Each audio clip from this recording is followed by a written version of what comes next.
Hi everyone, Angela here. In this video, I'll show you how you can make these bows with just some household items. For a tiny bow, you'll need a fork and an optional clamp to attach to a table.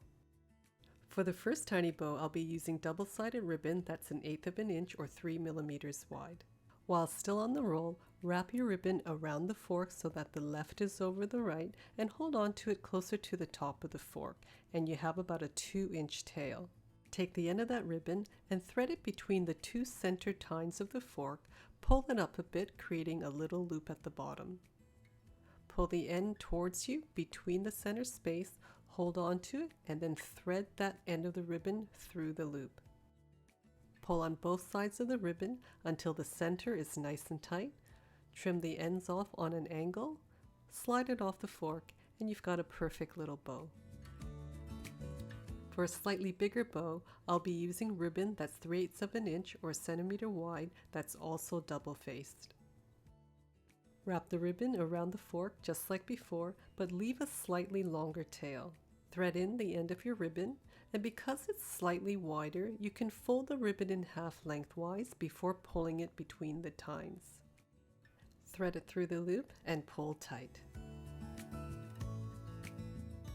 To trim the ends, fold your ribbon in half lengthwise and cut on an angle from the folded edge to the outer edge, making sure that your folded edge is the shorter length.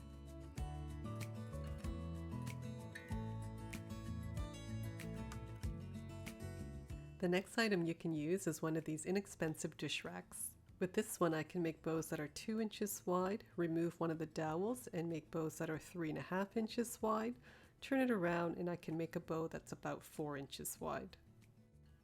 Use exactly the same method as you did with the fork, the only difference is you won't have any center tines to deal with. If you're finding this video helpful, make sure to like, share, subscribe, and turn on all notifications, and also leave a comment below.